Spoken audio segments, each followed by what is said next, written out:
రామ్ మందిర్ ప్రాణ ప్రతిష్ట మహోత్సవాన్ని సందర్భంగా నిన్న మా దేవాలయంలో అఖండ భజన కార్యక్రమాలు, అభిషేకాలు, రథయాత్ర, శోభయాత్ర, అయోధ్య పెద్ద స్క్రీన్ మీద లైవ్ అన్నీ చూసాం. సాయంత్రం సాంస్కృతిక కార్యక్రమాలు, రామాయణం హరికథ, రామాయణం నృత్య ప్రదర్శన మొదలగు చేశాం. శోభయాత్రలో భాగంగా మా దేవాలయం నుంచి బయలుదేరి check post TB5 45 road Balakrishna గారి హౌస్ పెద్దమ్మ టెంపుల్ దగ్గర నుంచి బయలుదేరి ఇలా road number 10 metro station Shankarlal jewellery Kalanjali మీదుగా ఒక 7 కిలోమీటర్లు శోభయాత్ర చేశాము.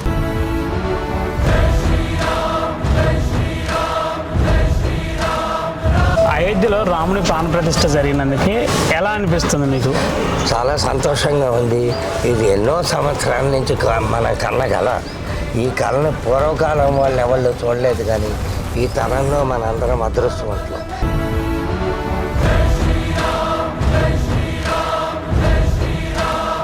శ్రీరామ్ మా పెద్దలు చూడలేదు, మా పిల్లలు ఇప్పుడు చూశారంటే తిరుపతి ఏనాడు ప్రతిష్ఠ అయిందో మనం ఎవరూ చూడలేదు. ఈనాడు మన కళ్ళతో అయోధ్యలో రామ ప్రతిష్ఠ అవడము మనందరం చూసినట్లు, మనం దగ్గర నుండి నడిపించినట్లు ఎంతగా మేము చేసుకున్నాం. మేము జూబ్లీస్లో మీకు అక్కడికి వెళ్ళాలని ఉందండి? వెళ్ళాలని ఉందండి. తప్పకుండా మాకు అవకాశం రావాలని ఎదురు చూస్తున్నాం, భగవంతుడికి ప్రార్థిస్తున్నాం. శ్రీరామకుడు కూడా రాస్తున్నాం. ఎన్నో సంవత్సరాల కళ నెరవేరినందుకు ఎట్లా అనిపించింది? ఎన్ని సంవత్సరాలు బట్టి చేసిన పూర్వం మనకు తెలియదు, మనకు తెలిసేబట్టి వాళ్ళ బట్టి మనకు తెలుసు. ఇదంతా మన పిల్లలకు చేస్తున్నారు. ఇప్పుడు పిల్లలకి ప్రతిష్ట మనం చూసాం. మన పిల్లలు పుట్టితే రాముడు రాముడు అంటారు. ఇప్పుడు తిరుగుతున్నది మనం ప్రతిష్టలో మనం లేము. ఆనాటి ప్రతిష్ట ఈనాడు మనం చూసాం. తిరుపతి ఉంది కదా, ఎన్ని సంవత్సరాలు బట్టి ఇంత పబ్లిక్ వెళ్తున్నాం, ఇంత చక్కగా చూస్తున్నాం. అది ప్రతిష్ట మనం చూడలేదు కదా. ఈ పొద్దు రామ ప్రతిష్ట మనం చూసాం మన దృష్టిలో.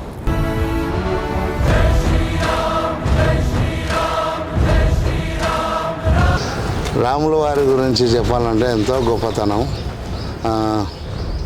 దాని గురించి చెప్పాలంటే మనం చెప్పలేని ఇది. అక్కడ అయోధ్యలో బ్రహ్మాండంగా జరిగింది.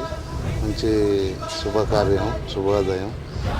అయితే నరేంద్ర మోడీ గారు మంచిగా శుభవార్త మంచిగా చేసింది దేశానికంతా.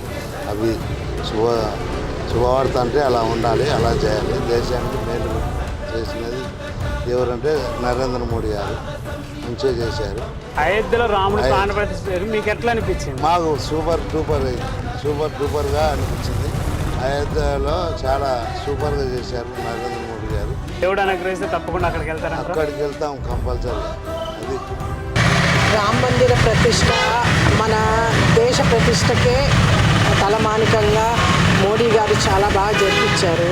చాలా బాగా ప్రతిష్ట అయింది. రాముడు మళ్ళీ మన దేశాన్ని ఏలుతున్న విధంగా చాలా బాగుంది. అదేవిధంగా ప్రతి గుడిలోనూ యాత్రికులు, పూజలు, దీపారాధనలు అన్నీ చాలా చాలా బాగా జరిగి ఇదంతా మన దేశంలో ఒక పండుగగా అందరూ కలిసిమెలిసి జరుపుకునే పెద్ద పండుగలాగా జరిగింది.